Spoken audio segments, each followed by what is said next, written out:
Selamat siang para pemirsa, kembali hadir menyapa Anda di Jejak Pasar Tradisional. Kami akan menghadirkan sejumlah kabar terbaru yang akan menemani Anda di sela-sela kegiatan. Di antaranya adalah kondisi terkini para pelaku UMKM di Pasar Melati Medan di tengah derasnya arus digitalisasi dan kemajuan e-commerce. Para pelaku UMKM di pasar tradisional mengalami tantangan besar untuk tetap bertahan dan tidak bangkrut. Serta peran pasar tradisional dalam menjaga identitas lokal di tengah modernisasi. Selain itu, kami juga akan menghadirkan sejumlah kabar lainnya terkait berbagai kenaikan dan penurunan harga makanan pokok serta usaha para pelaku UMKM untuk menarik perhatian para konsumen. Bersama saya, Kemuning Yusti Fadila, Dan saya, Putri Kesuma Lydia. inilah Jejak Pasar Tradisional selengkapnya.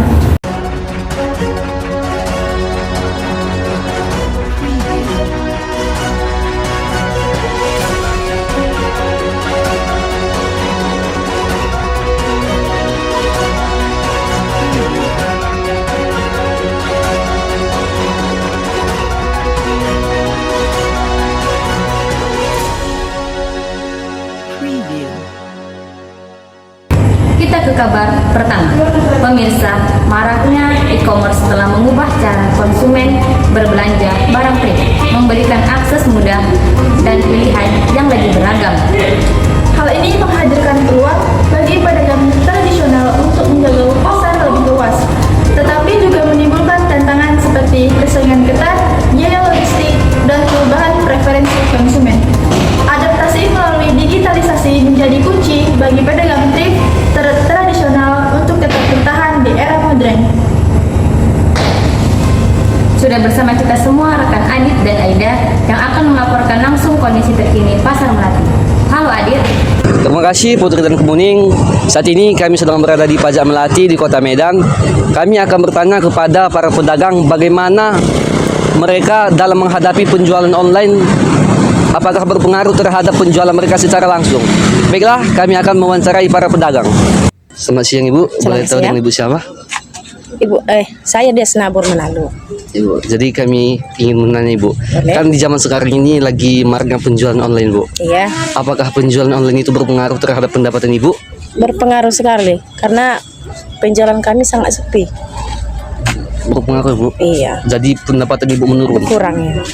Apakah menurut Ibu pernah mencoba untuk menjual barang melewati media sosial atau e-commerce? Belum pernah.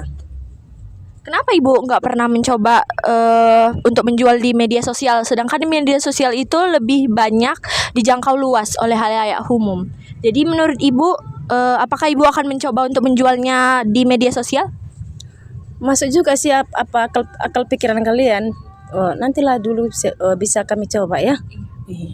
Terima kasih Ibu. Oke. Begitu banyak tantangan yang dihadapi para pedagang thrift yang di pasar tradisional, persaingan dengan e-commerce nyata, tapi usaha untuk beradaptasi telah dilakukan. Dari Pasar Melati melaporkan, saya kembalikan kepada Putri dan Kemuning. Terima kasih rekan Adit dan Aida atas laporannya.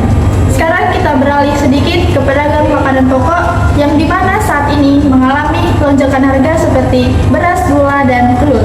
Kenaikan ini dikarenakan libur Natal dan Tahun Baru yang baru-baru ini kita rasakan. Sudah bersama kita rekan Irham dan Citra. Halo Citra. Selamat siang, kami dari Pasar Melati Medan. Memasuki tahun baru, aktivitas di pasar ini masih terlihat ramai, terutama di lapak-lapak pedagang makanan pokok. Namun, apakah ada perubahan harga atau tantangan yang mereka hadapi? Kita akan berbincang-bincang langsung dengan salah satu pedagang makanan pokok. Dengan Ibu siapa? Nopri Barus. Bisa ceritakan kepada kami, Bu, bagaimana penjualan makanan pokok seperti beras, gula, dan minyak pada tahun baru ini? Maksudnya? Bagaimana penjualan Ibu ketika Penjualannya tahun baru? setelah kenaikan harga ini pasti berpengaruh, penjualan pasti sepi.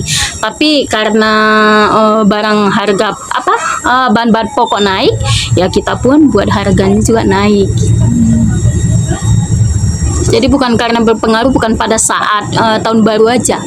pas Covid. Nah, itu aja. Dari situ sudah mulai penjualan agak sepi. Tapi sekalipun sepi, ya namanya bahan pokok kan itu memang apa namanya?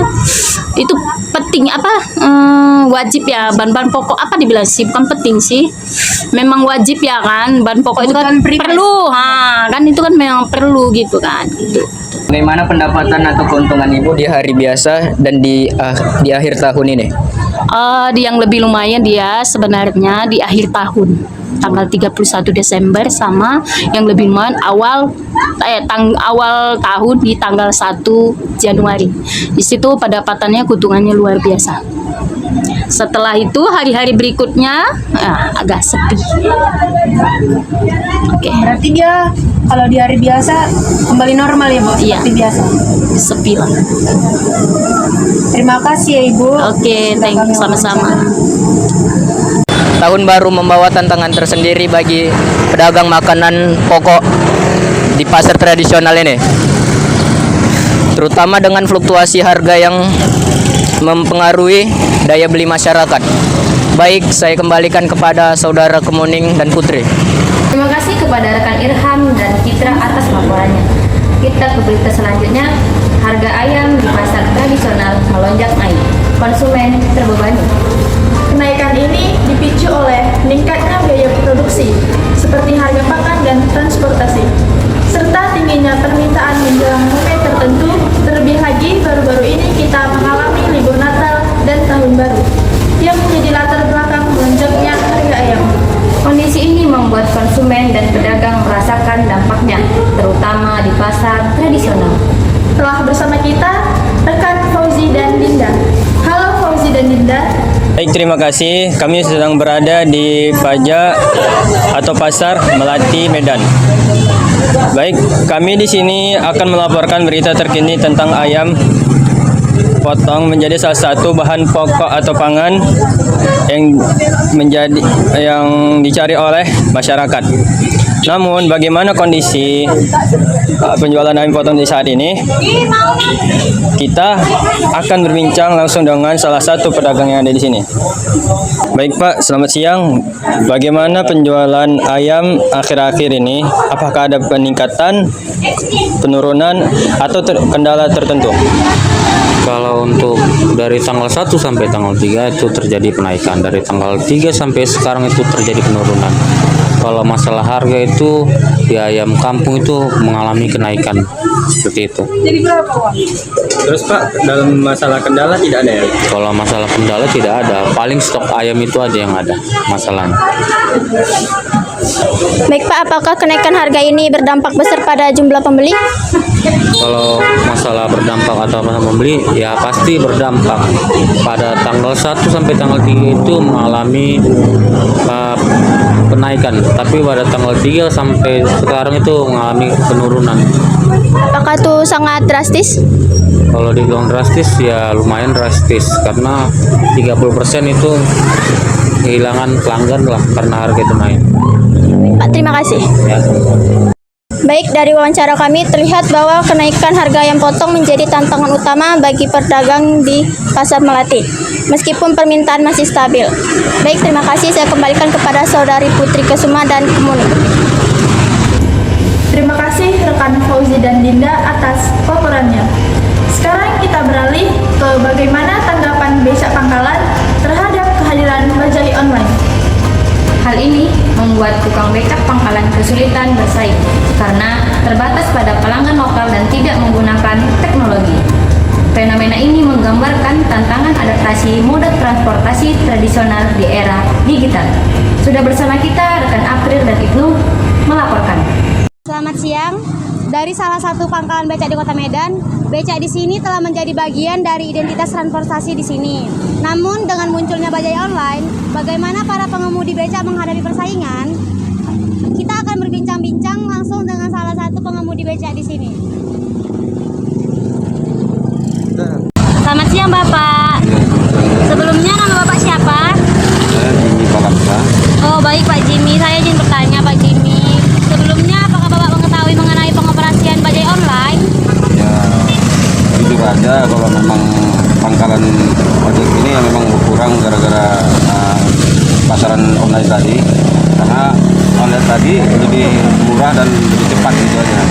Seperti itu ya Pak pengaruhnya. Oke, Bapak pengasih ya Pak. Apakah ada strategi Bapak untuk menarik penumpang? Strategi ya, namanya kalau penumpang ya, kalau yang namanya penumpang dari ibu-ibu kan gitu, kalau barang ya, dan ya otomatis ya, pasti dia lebih senang lagi di ojek beca ini kan gitu, karena bisa membawa muatan ataupun barang-barang yang diperlukan gitu aja. Ya, kalau ibu kan dia lebih banyak barang atau belanja kan gitu. Jadi kalau barang belanja kan nggak mungkin orang itu pakai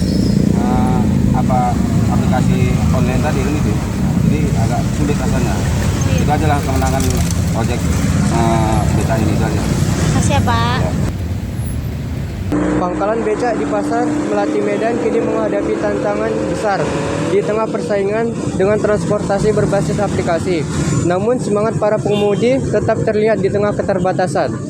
Dari Pasar Melati Medan melaporkan, saya kembalikan kepada Saudari Putri dan Kemuning.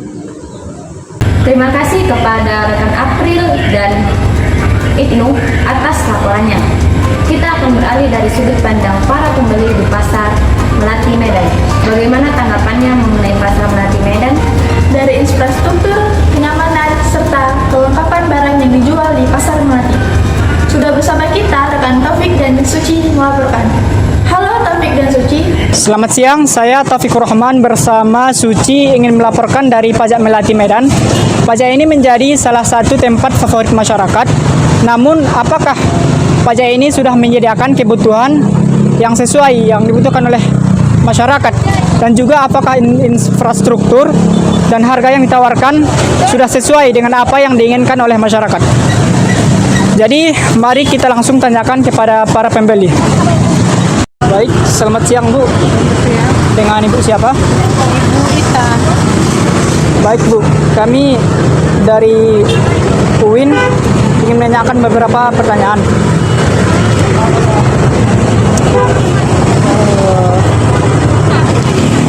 Jadi Bu, apa yang biasanya Ibu cari di pasar ini? Apakah semua kebutuhan tersedia? Sebenarnya kalau kebutuhan hari-hari ya ada semua. Ya, ada semua komplit. Memang masalahnya pasarnya itu jorok ya, sempit gitu. Ya, jadi kita tuh kemana-mana tuh kaki kita tuh gimana ya, merasa basah semua. Apalagi musim hujan kayak gini. Ya kayaknya ya pemerintah baru mau lah memperhatikan ini, khususnya pajak Melati inilah ya. Sekarang bagaimana perasaan Ibu tentang fasilitas pasar ini? Apakah sudah nyaman, Bu? Sebenarnya nggak nyaman sih, nggak nyaman. Tapi mau gimana? Kita kan di dekat sini. Saya kan tinggal di ini ya, di Taman Anggrek ya, perumahan. Yang ada kan cuma ini. Ya mau tidak mau ya kita harus ke sini dong belanja, begitu ya. Jadi masalahnya semua ada di sini, cuman ya sempit banget ya, sempit dan lingkungannya itu nggak teratur, macet jalannya. Terus kita mau nyebrang juga, apalagi pas ini kan pagi-pagi, aduh, pokoknya macet banget deh jalannya. Nah ini deh jalan ini sekitarnya ini. Apalagi musim hujan ya Bu? Musim hujan apalagi tuh, kita tuh bingung gitu mau melangkah kaki kemana gitu. Ya makanya sampai di rumah tuh udah kita mesti ganti-ganti semua. Baik, terima kasih ya Bu. Oke, sama-sama. Nah, dari wawancara yang kami lakukan, kami mendapati bahwa para pembeli atau konsumen belum merasa puas dengan pajak ini. Karena kurangnya kenyamanan, yaitu yang disebabkan beberapa faktor seperti becek saat hujan, arus lalu lintas yang belum teratur, dan juga masyarakat berharap agar pemerintah lebih memperhatikan infrastruktur yang ada di Pasar Melati ini. Baik, saya kembalikan kepada Saudari Kumining dan Putri. Dan pemirsa, liputan tadi sekaligus menutup perjumpaan kita di Kota Medan kali ini. Mewakili segenap kru yang bertugas, saya Kemuning Gusti Fadila Dan saya Putri Kusumalidia mengucapkan terima kasih atas perhatian dan kebersamaan Anda. dan sampai jumpa.